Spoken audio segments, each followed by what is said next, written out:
Amados, miren, nosotros en el mundo conocemos muchas organizaciones, ¿no?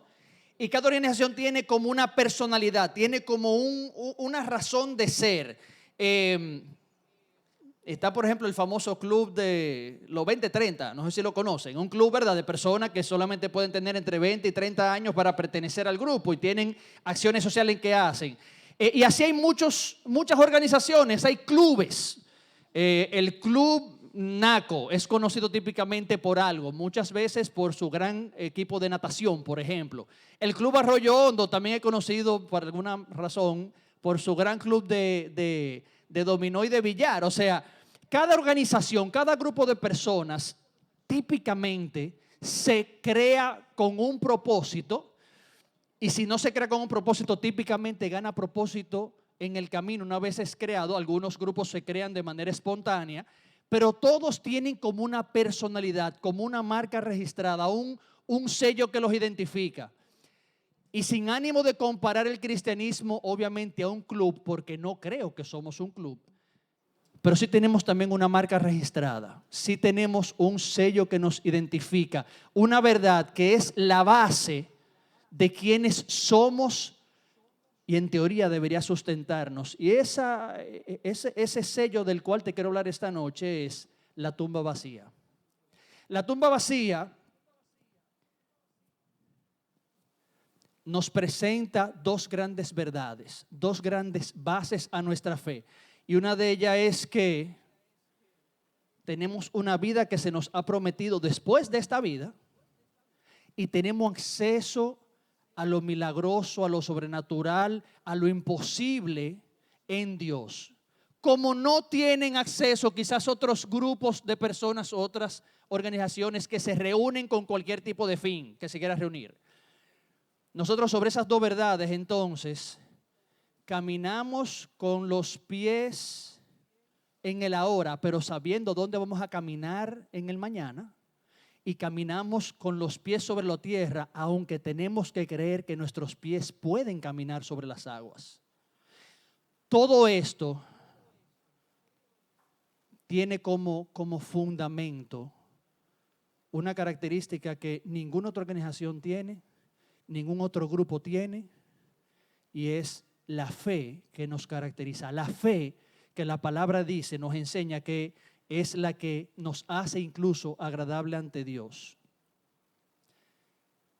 Fíjense que nosotros como creyentes de Jesús, como hijos del Padre, hay expectativas que el cielo tiene sobre nuestras vidas. Hay una declaración que el apóstol Pablo hace en su carta a los de Tesalónica, en la primera carta a Tesalonicenses, que si te soy honesto me mantuvo a mí por el último año en muchas ocasiones que mi humanidad salía, que yo quería tirar la toalla.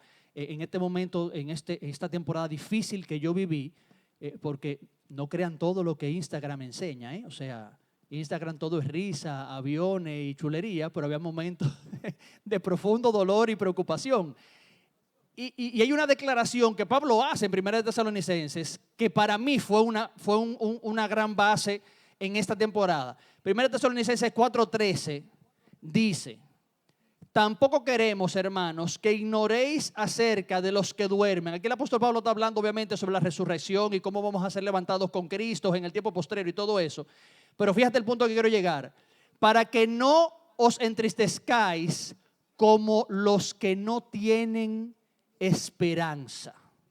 Fíjate el detalle. Pablo nos está a nosotros diciendo en esencia: espérense, ustedes tienen que manejarse diferente. Ustedes están apartados a realidades que el resto del mundo no están apartados de. Nosotros teóricamente tenemos que manejarnos, funcionar, depender de cosas en nuestra fe, en nuestra confianza en Dios, que aquellos que no tienen esperanza no tienen, porque no tienen esperanza, no tienen de qué agarrarse, no tienen en qué creer. Y nosotros, de nuevo, hay una esperanza, hay una expectativa de parte del cielo de que nuestro comportamiento, nuestras acciones, las declaraciones que salen de nuestra boca no sean iguales a aquellos que no tienen esperanza.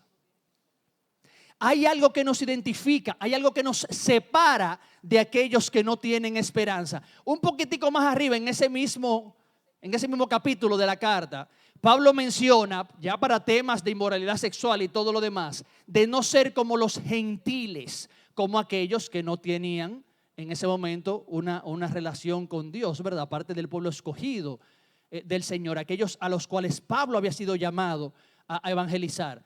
Pero fíjense que nosotros como grupo de personas elegidos por el Padre, con esta gran bendición que es pertenecer a la familia de la fe, se espera que nos manejemos, que nos comportemos, que creamos, que hablemos diferente, porque tú y yo tenemos esperanza. Si nuestro Dios es hacedor de imposibles, como yo sé que cada uno de nosotros creemos que Él es hacedor de imposibles, entonces no hay ninguna situación que teóricamente pueda robar nuestra esperanza. Y si tenemos esperanza, entonces, repito, tenemos que actuar, pensar, soñar, hablar, actuar diferente a aquellos que no tienen esperanza. Aquí entre nosotros hay expertos de la conducta. Y por lo menos la información que yo tengo, ahí está Mireya, ahí está Mamá Adri, hay otros más aquí, pueden quizás ser más asertivos a lo que voy a decir, pero fíjense que cuando hay un caso de suicidio o intento de suicidio, típicamente el impulsador de ese intento o de esa acción es que la persona entendió que no había esperanza, que no había absolutamente más nada que hacer. Peor, que no hay opción y que es mejor no estar aquí.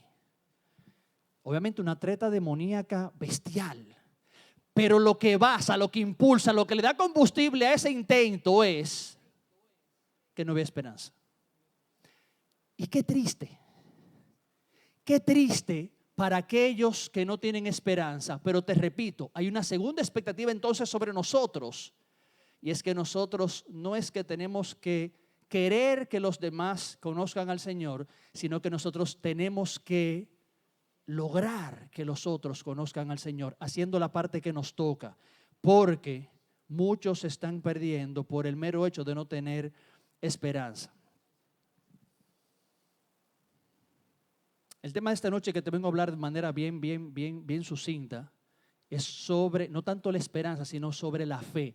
¿Cómo creer cuando teóricamente no tenemos por qué creer? Y cómo anclar nuestra fe a aquello, como la palabra define, que yo no estoy viendo, pero que estoy esperando. Porque es el factor determinante y es el factor que nos empodera para nosotros poder ver todo aquello que necesitamos ver cuando estamos supuestos a no verlo.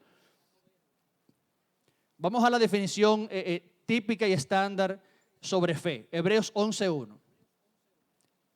Es pues la fe, la certeza de lo que se espera, la convicción de lo que no se ve.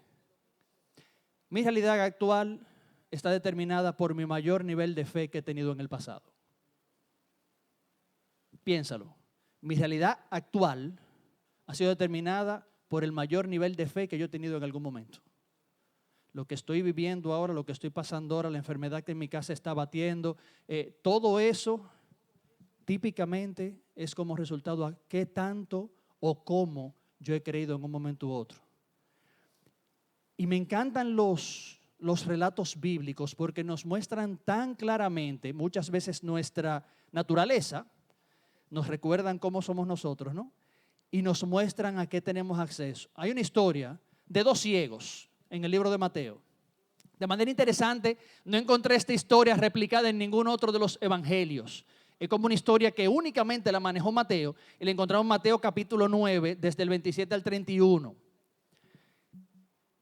Dice: pasando Jesús de allí, le siguieron dos ciegos, dando voces y diciendo: ten misericordia de nosotros, hijo de David. Y llegando a la casa, vinieron a él los ciegos. Y Jesús les dijo: ¿creéis que puedo hacer esto? Ellos dijeron: sí, Señor.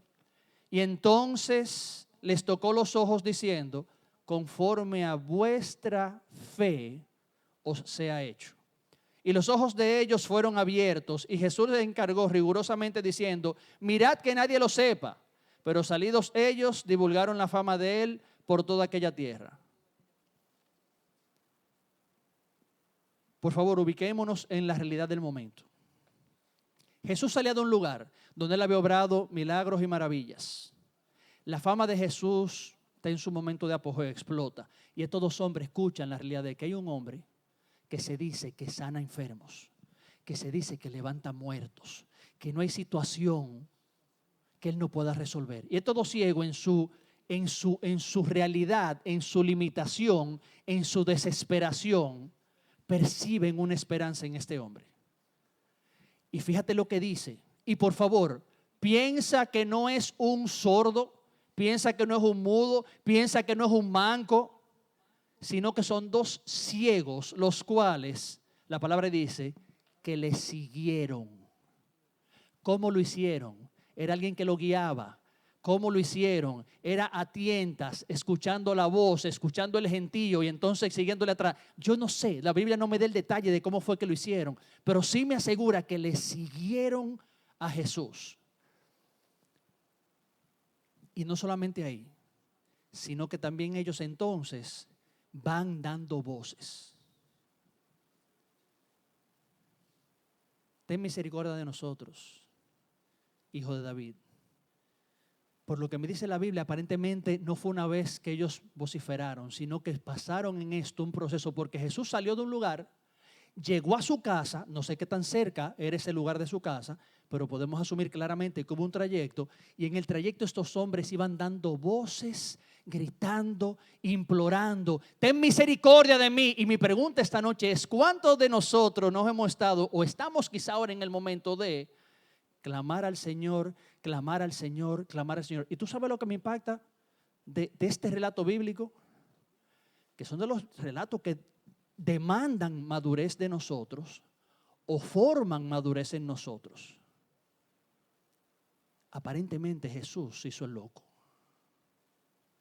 porque el trayecto entero, la Biblia no me relata que él les respondió, hasta que llegaron a la casa. Te digo, no sé qué tanto duró el trayecto. Te propongo esta noche, el silencio del Padre, el silencio de Jesús puede ser no porque tú no le importes ni porque tú seas menos, sino porque Él está probando tu nivel de fe, como estos dos hombres que sin importar qué, frase famosa, ¿verdad? Después de la última película de los Avengers, no matter what, sin importar qué. Sin importar qué, ellos dijeron que yo no me voy a quedar sin mi milagro, yo no me voy a quedar sin mi sanidad, yo no lo voy a soltar hasta que no me bendiga. Nos recuerda un relato parecido en el libro de Josué, ¿no? Y cómo aquellos que tienen la capacidad de creer sin importar, de mantenerse agarrados sin importar, de seguir detrás de su milagro sin importar, cómo en su momento el Padre o el Hijo termina bendiciendo exactamente con lo que estamos deseando y necesitando de parte de Él. Porque a veces el silencio del Padre a nuestras oraciones es Él probando hasta dónde nuestra fe va a llegar. Pero fíjate el relato. Llegaron a la casa, hasta allá fueron ellos. Y lo que más me mata es la pregunta de Jesús. ¿Creen ustedes que yo puedo hacer esto? Escúchame, si te estamos siguiendo hace, sabrá Dios cuánto, dando voces, quizá ellos los tigres no eran solamente ciegos, sino también quizá eran roncos ya en este momento, depende de cuánto gritaron, ¿no? Llegan a este lugar, se meten en la casa, secuestran a Jesús, como quien dice. Jesús les responde y la pregunta es, ¿ustedes creen que yo puedo hacer esto? ¿Y qué retrato más hermoso del corazón del Padre? Cuánta coherencia hay con tantas otras partes en la palabra cuando la seguridad es que la fe nuestra mueve la mano de Dios. Porque cuando estos hombres dijeron, sí, nosotros creemos, fíjate la respuesta de Jesús, que sea hecho según vuestra fe. Según lo que ustedes están creyendo, entonces así va a ser hecho. Fíjate un detalle, en cada milagro de la palabra, por lo menos eso es lo que yo he visto en mi Biblia. Si tú has encontrado otra cosa, por favor, compártelo conmigo. Pero en cada milagro de la palabra, alguien tuvo fe. Alguien tuvo fe. Ningún milagro pasó porque sí. Píndaro, ¿y qué pasó con Lázaro que estaba muerto? Bueno, Jesús tenía fe. Alguien tuvo fe siempre.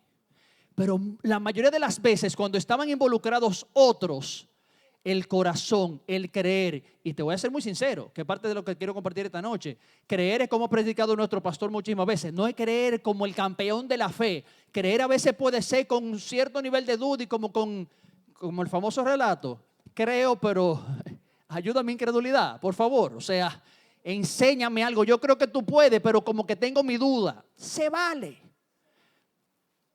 Pero recuerda lo que el maestro enseña. Al que tenga fe como un gran, es que es un poquitico que se necesita. Es un chin que se necesita tener fe para que entonces él haga lo que él tiene que hacer.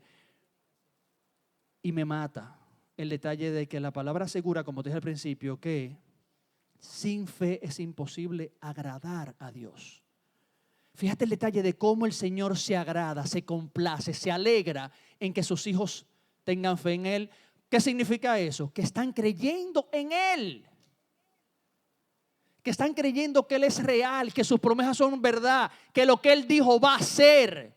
Eso complace el corazón del Padre. Y yo creo que los que somos padres podemos entender eso bastante bien. Cuando nuestros hijos, y el Señor fue fabuloso en permitirnos a nosotros ser padres y Él tomar desde la eternidad el rol de padre para entonces que haya un entendimiento más profundo de Él en nuestro rol de padre. Porque cuando nosotros nos damos cuenta que nuestro hijo está creyendo en nosotros, aunque las circunstancias dicten otras cosas, nosotros como padres nos inflamos. Nosotros como papá nos sentimos que algo hicimos bien con el muchacho. Porque está confiando en mí, aunque las circunstancias dicen otras cosas, el muchacho está confiando en nosotros y la fe agrada el corazón de nuestro Dios. Ahora, ¿de dónde viene la fe? Porque parte de los problemas que yo tengo con prédicas como estas es que somos a veces muy diestros en explicar sobre la fe. La definición está ahí, la desmenuzamos, pero ¿cómo yo engancho eso? ¿Cómo yo me conecto a eso? ¿Cómo yo puedo lograr empezar a aplicar eso? Y el entendimiento de esta noche es que la fe nace de la intimidad y de conocer a ese Dios bueno. Porque tú no vas a confiar en nadie que tú no conozcas. Nosotros no salimos a la calle y encontramos a una persona en la calle, quien sea, y depende del barrio, mucho menos, le decimos, hazme el favor, agárrame eso ahí. Yo vengo mañana a buscarlo. ¿Quién lo hace? Di que en Cristo Rey, dime, monstruo. ¿Quién lo hace? ¿Quién va a Cristo Rey? Busca un tigre en la esquina que tú lo ves de apariencia dudosa y le va a decir, monstruo, agárrame ahí, yo mañana vengo a la día a buscarlo. ¿Quién confía en quien no conoce? No es lógico, no lo sabemos. Ahora, hay alguna persona en este salón que yo lo hago y no mañana, en un mes. Porque yo conozco a ese hombre. Al revés, si le falta algo en mi cartera, quizá me pone alguito allá adentro. ¿Por qué? Porque yo conozco a Papo. Yo sé lo íntegro que es ese hombre. Yo sé que quizá él no necesita tanto como yo, quizá, quién sabe. Estoy bromeando, pero es un detalle real. Yo conozco a Papo. Yo he pasado tiempo con Papo. Yo conozco a su familia, yo conozco a sus hijas. Hay una hermandad, hay una afinidad, hay un amor real. Y yo confío en ese hombre y le puedo dejar la llave de mi casa, la llave de mi carro, porque confío en él. Pero esa confianza ha venido por años de intimidad, de compartir, de conocernos, de llorar juntos, de pelear juntos. Y es lo que tiene que pasar para nosotros poder entonces confiar y tener fe en nuestro Padre. No vamos a confiar en Él por más que lo leamos frío en la palabra. Hago esa aclaración porque voy para otra parte ahora. Frío en la palabra, por más que yo lo lea, si no hay una revelación, si no hay una intimidad, si no hay un conocerte, si no hay un entrar en tu presencia, yo no voy a tener fe en Él para que haga lo que yo necesito cuando tengo necesidad de algo, porque no le conozco.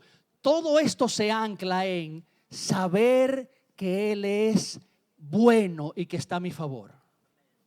Ahí es que se ancla la fe.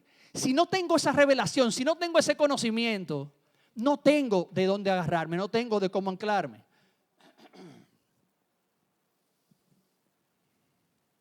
Romanos 10:17. Así que la fe es por el oír y el oír por la palabra de Dios. Oye cómo lo dice ese mismo verso, la Nueva Traducción Viviente, que es mucho más claro. Así que la fe viene por oír, es decir, por oír la buena noticia acerca de Cristo.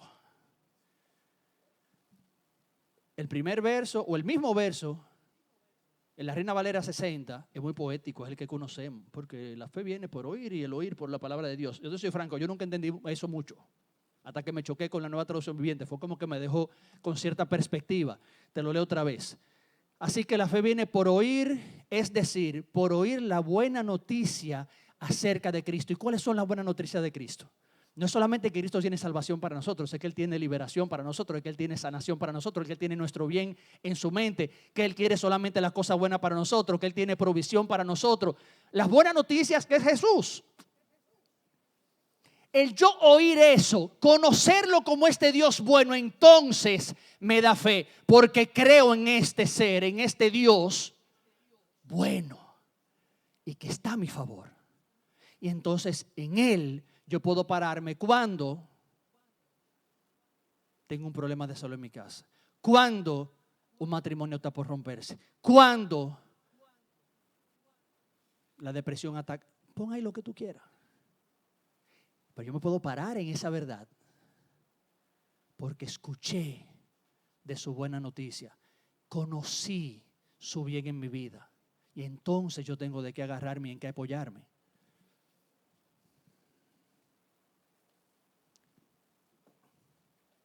Hebreos 11:6.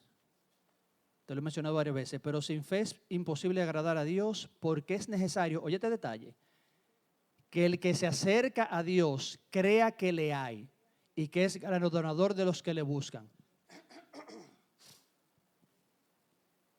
Para yo encontrar de alguien, yo tengo que saber que ese alguien está y que él tiene lo que yo estoy buscando de él. Voy a poner un ejemplo. Lástima que mi hermano Eury no está aquí, pero voy a poner el ejemplo de Eury. Eury, todo el mundo sabe que tiene una casa en Jarabacoa. Cuando tú conoces a alguien, cuando tú intimas con alguien, cuando tú eres cercano a alguien, lo normal es que el nivel de honra que tú tienes con alguien te da acceso a sus niveles de privilegios. ¿Qué significa eso?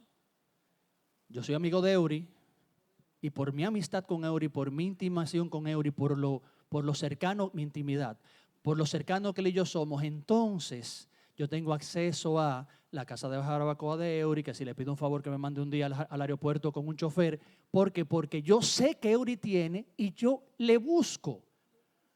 Obviamente, esta noche no es que tengamos a Dios como una cajita dispensadora ni como un resuelve problemas.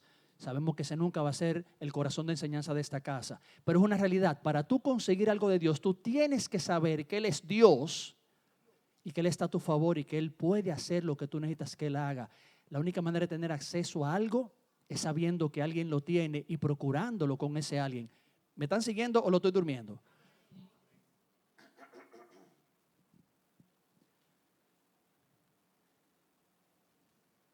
¿Cómo se muestra nuestra fe? ¿Cómo se ve nuestra fe? La fe, somos muy diestros en hablar sobre ella. E incluso, si tú tienes un tiempito ya en la iglesia, hay declaraciones que son automáticas, que tú la puedes hacer. Gracias, papo. Gracias, brother, también. Eso es el frío de Lima, que todavía lo tengo en la garganta metido. Si tenemos ya un tiempito en la iglesia, hay declaraciones que no sabemos ya de memoria, que suenan a mucha fe, pero que quizás están en cero fe. Me declararon una enfermedad. Yo soy sano en el nombre de Jesús. Y esa declaración puede ser muy real y muy llena de fe y puede ser muy vacía. De nuevo, hay como una calitenia espiritual que después que tenemos un tiempo en la iglesia, sobre todo en la iglesia evangélica, cogemos. Y hay veces que nos ponemos a hacer declaraciones que son vacías, pero que si tuvieran un poquitico de fe cambiarían todo. ¿Cómo se ve la fe? Porque la fe se ve. Y quien nos enseñó que la fe se ve, oíste bichara, que la fe, si me pongo adelante, yo sé que se está riendo, que la fe se ve, fue Santiago. Oye, qué genial. Santiago 2:18. Pero alguno dirá, tú tienes fe y yo tengo obras. Muéstrame tu fe sin tus obras y yo te mostraré mi fe por mis obras. Cómo te prepares o cómo reacciones ante algo habla de cuánta fe tienes. El famoso chiste del predicador joven, el pastor ha hecho esta historia varias veces. Si tú lo has escuchado, ríete de nuevo por favor, y si no, ríete por primera vez. De este predicador joven que contratan en una iglesia, el predicador joven, el pastor llega a su primer domingo, se prepara y da una tremenda prédica sobre cómo la ciudad que está en sequía, tenemos que creer y tenemos que tener fe de que va a llover y que va a ser una temporada sobreabundante con los frutos del campo. Y muy bien, todo el mundo empilado, la iglesia ha aplaudido muchísimo, una chulería. Termina el servicio, los ancianos se acercan, tremenda palabra, muy bien, wow, chévere. Pasa la semana, vuelve el próximo domingo, el predicador joven arranca a predicar otra vez y da palabra por palabra exactamente el mismo mensaje. Los ancianos se miran medio raro, don Héctor, ya estamos chivos de una vez, se mira medio raro, ¿qué habrá pasado? Bueno, se le fue la guagua al predicador, quizás se emocionó, pensó que era para gente que no llegaron el domingo pasado, está bien. Pasa la semana. Llega el domingo próximo y el predicador joven da por tercera vez, palabra por palabra, exactamente la misma prédica. Ya los ancianos están preocupados. ¿Qué es lo que está pasando? No puede ser. ¿Está todo bien, pastor? Sí, está todo nítido. Ah, chévere, entonces. Y ya los ancianos se reúnen. Óigame, si el hombre viene otra vez la semana que viene con la misma prédica, tenemos que tener una reunión de emergencia. Dicho y hecho, la cuarta semana el predicador predica la misma palabra y terminando el servicio vienen los ancianos preocupados, llaman al predicador, pastor, dígame qué es lo que está pasando. O sea, tenemos 4 semanas con la misma prédica, o sea, ¿qué es lo que pasa? Él dice, no, lo que pasa es que tengo 4 semanas hablando sobre que va a llover y que tenemos que creer que la sequía se va a acabar en la zona, pero nadie anda con un paraguas en la mano. Nuestra preparación habla sobre nuestro nivel de fe. Olvídate del resto. Tu preparación dice a lo que tú estás creyendo de verdad y lo que sale de nuestra boca, pero eso lo hemos predicado muchísimas veces antes. ¿Cómo nos preparamos? ¿Cómo accionamos? Le grita al cielo y le muestra a todo el mundo alrededor en qué realmente estamos creyendo. El mejor ejemplo que yo puedo dar, porque verdad me toca bien cercano, fue la preparación que tuvimos en Una Nación un día. Antes de tener el primer misionero inscrito, habíamos recibido una palabra de que tenía que ser un equipo de 10,000 misioneros entre nacionales e internacionales. Y antes de tener el primer misionero inscrito, hace 2 años o 1 año y medio más o menos, comenzamos las contrataciones de buses. Pregúntame para cuántas personas. Para 10,000 personas. Comenzamos las contrataciones de hoteles. Pregúntame para cuántas personas. Para 10,000 personas. Pregúntame para cuántas personas cotizamos comida. Para 10,000 personas. Porque nuestra preparación decía si yo estaba creyendo o no en esos 10,000. Pregúntame cuántos llegaron a servir en Una Nación un día. Cerca de 12,000 personas. Pero antes de que haya entrado un centavo a la organización, estábamos haciendo contratos por cientos de miles de dólares para poder cubrir lo que teóricamente entendimos que el Señor nos dijo. Porque nuestra preparación dice nuestro nivel de fe y lo que estamos creyendo. Santiago lo entendía claro. No me venga con historia. No me venga con historia que tú tienes fe pero no estás haciendo nada. Eso es historia, cuento de camino, como decimos aquí. Ahora, por mi acción, por mi buen obrar, por mi preparación, por lo que yo voy a hacer, yo te voy a demostrar lo que yo estoy creyendo. Yo te voy a demostrar cuando yo ande con el solazo, con la sombrilla, porque estoy creyendo que va a llover duro para que la sequía se acabe. Así es como la fe se ve.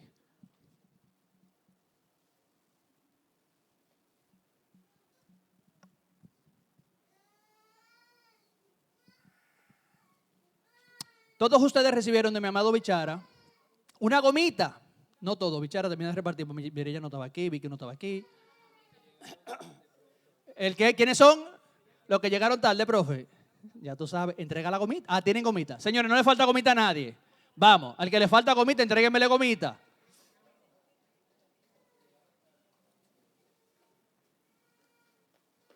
Bichi, y dame una a mí, Bichi. Yo necesito una gomita también ahora.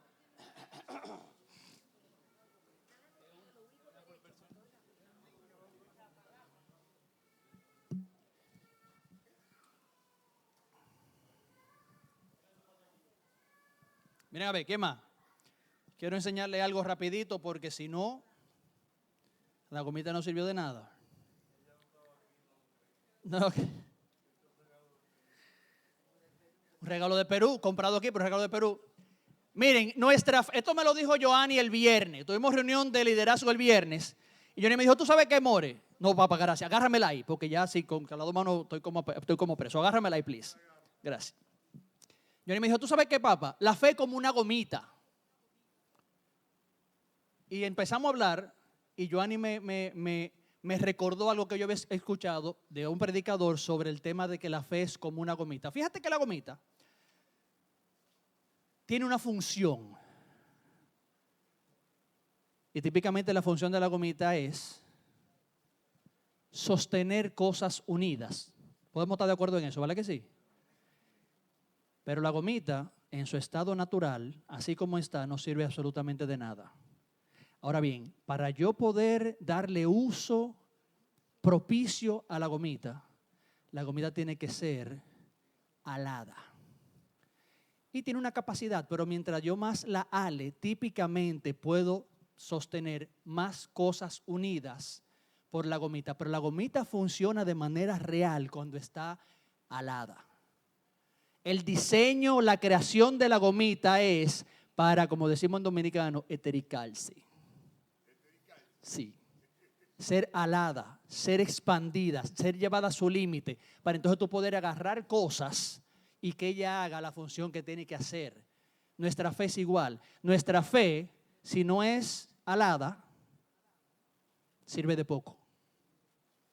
Por eso es tan importante que tengamos, miren, yo le voy a ser muy sincero, como cristianos tenemos que hacer la paz con una realidad que por lo menos yo me he encontrado.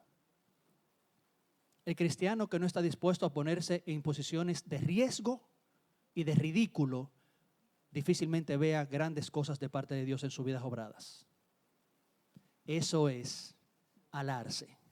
Eso es etericar la fe.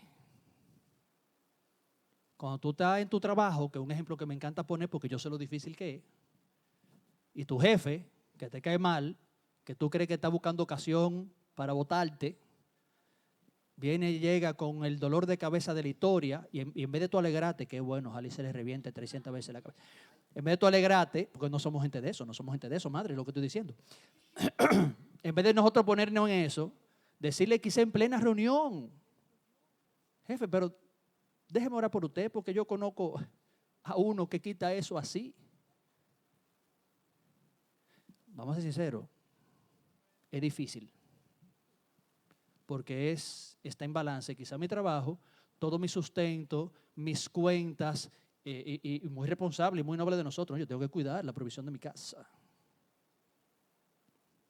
Eso es verdad, pero yo creo que hay una verdad que es mayor.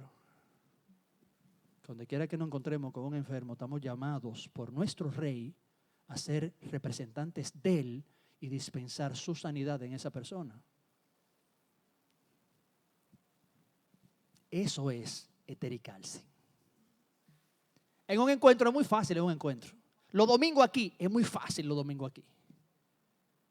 Ahora, cuando hay algo sobre la línea, cuando algo pende, o cuando tú entras en situaciones que tú sabes que tú no das pie, como decimos, ahí entonces que el Señor tiene que entrar, porque es que si no entra me muero.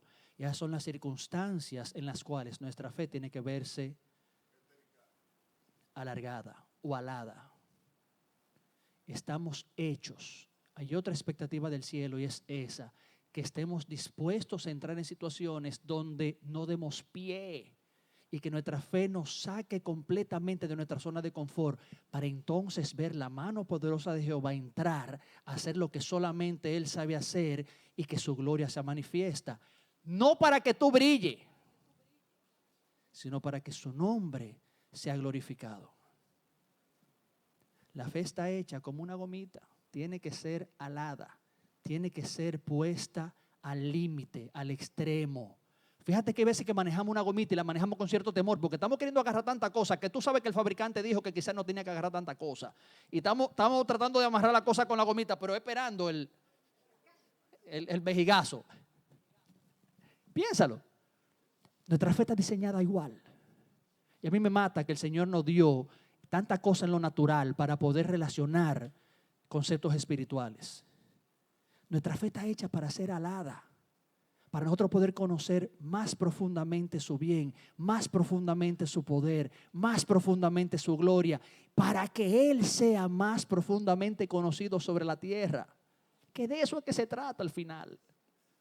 Si se queda con nosotros, algo se nos perdió. Nuestra fe es como una gomita. Funciona bien, funciona mejor cuando está súper alada. Amados, métanse en situaciones que no demos pie, confiando en aquel que su mano poderosa nos salva de lo que sea. No confiando en nuestra fuerza, no confiando en nuestra inteligencia, no confiando en nuestra preparación, confiando en Él. Y sobre todo si tenemos una palabra y un propósito de parte de Él. Pero metámonos, arriesguémonos. Que nuestra fe funciona bien, funciona mejor cuando es alada. El regalo, se lo pido por favor. Yo sé que no es nada fashion appropriate, ¿verdad? No es nada como fashion, quizás no le va a combinar a las chicas. Déjate tu gomita esta semana entera para cuando te veas en situaciones y te veas la gomita, entonces seas recordado de que tienes que alar tu fe y dar un paso quizás de fe o de riesgo. ¿Quién hace el compromiso conmigo? Estoy como en Arde, haciendo compromiso con los estudiantes. Se lo van a poner en la mano y no se lo van a quitar, quizás para bañarse, quizás. Sí, porque uno se baña, entonces lo que se pone el jabón, se agarran los pelitos, eso duele. Entonces, ok. Después entonces, porque estamos en la época de las redes sociales, ¿verdad? Entonces después, mientras vayan pasando cosas, compártelo en las redes sociales. Deja que se escuche tu voz, que otros oigan en tu red social lo que el Señor hizo. Ese fue, ¿Cómo es? No, pero es que Terica lo suena como muy feo. ¿Cuál va a ser el hashtag? Terica tu fe. Extiende tu fe, me gusta más porque de palabra de vida, Terica, ¿qué es eso? No podemos perder el gramul, señores. Después la gente no va a querer venir aquí. Estira tu fe. Hashtag estira tu fe. Señores, el compromiso. El primero que va a salir beneficiado eres tú. El segundo, aquel que tu fe beneficie. Y los terceros van a ser todos aquellos que vean tu red social. Cuenta lo que pasó. Cuenta lo que pasó. Tú no tienes que mencionar que te lo dijeron aquí ni que te pusieron una tarea el martes. Nada más cuenta lo que pasó y ya. Pero vamos a hacerlo. Vamos a hacer a Jesús famoso, por favor. Vamos a hacer a Jesús conocido, porque de eso que se trata. Entonces, quiero ver las redes sociales de la gente esta semana. Oye esto. Santiago continúa diciendo. Santiago 2, 19 al 21. Oye esto. Yo me choqué con esta verdad y tuve que respirar hondo. Santiago 2, 19 al 21 dice: ¿Tú crees que Dios es uno? Bien haces.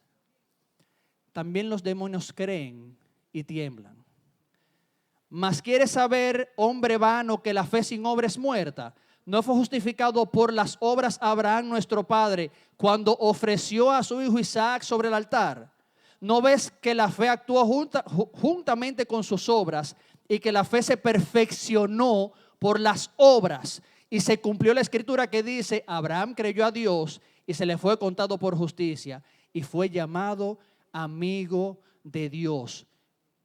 Déjame volver al verso 19. ¿Tú crees que Dios es uno? Bien haces. También los demonios creen y tiemblan. Creer en Dios no nos pone en un club exclusivo. Nos pone en mala compañía. Porque los demonios también creen. Solamente creer en Dios no nos pone en ningún lugar especial. Y no me malinterpreten, mi salvación y todo eso, sí, claro. Estamos hablando de accionar sobre nuestra fe. Recuerden el contexto de esta noche, para que después no digan que estoy enseñando herejía yo aquí. Solamente creer en Dios. ¿Cuánta gente no cree en Dios? Pero le creen a Dios, obedecen a Dios, hacen lo que Dios pide de ellos, viven vidas agradables a Dios. Yo conozco muchísima gente que cree en Dios. Y creer solamente en Dios nos coloca en mala compañía, los demonios que también creen. Ahora, La fe real tiene acciones reales, tiene manifestaciones físicas. Y me encanta el ejemplo que pone Santiago sobre Abraham. Abraham le creó a Dios. Él sabía la promesa. Él antes de llegar al momento difícil de lo que Dios pidió de él, él tenía claro lo que iba a pasar. Papá, ¿y el sacrificio dónde está? Le pregunta el muchacho a él. El sacrificio le pregunta a Abraham, ¿dónde está el sacrificio? Lo único que él no sabía, gracias papá, lo único que él no sabía que él era el sacrificio todavía. Pero Isaac, que era el sacrificio, le preguntaba a Abraham sobre el sacrificio. ¿Cuál fue la respuesta de Abraham? Tranquilo, que Dios oye bien, es que no es que me va a proveer a mí. Este lío es de él, este lío no es mío. Se proveerá sacrificio. Eso no aliviana el momento. Tomó subir el monte con el muchachito. Subió a cargar todo lo que tuvieron que cargar. Tomó coger al muchacho porque no veía el sacrificio todavía por ningún lado. Mientras tanto hay que seguir para adelante. Tomó poner el muchacho en el altar de sacrificio. Y tomó levantar la mano con el cuchillo, listo para bajarla. Y justo ahí, cuando la fe de Abraham estaba a su máximo, con el cuchillo sobre el corazón de su hijo, de su primero, del añorado por años, justo ahí el corderito apareció. Justo ahí.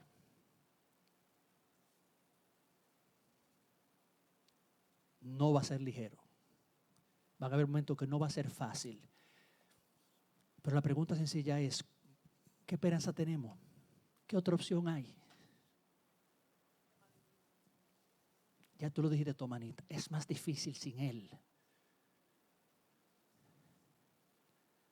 La declaración de fe de Abraham no fue decir, creo en ti Dios, tú lo harás otra vez. Su declaración no fue decir solamente lo que él dijo. Su declaración de fe, donde su fe se vio, fue cuando él preparó altar, cogió al muchacho, lo cargó, lo acostó, no sé cómo fue el proceso, si fue que le tapó los ojos, si lo vendó, yo no sé. Lo que sí sabemos claro es que hubo un cuchillo, hubo un sacrificio y la mano subió. La fe habla por nuestras acciones. Pongámonos en situaciones difíciles, porque nuestro Dios es un Dios de difíciles. Entremos en situaciones imposibles, porque nuestro Dios es un Dios de imposibles. Metámonos donde no damos pie, porque Él es el mejor salvavidas de la galaxia. Amén, amados.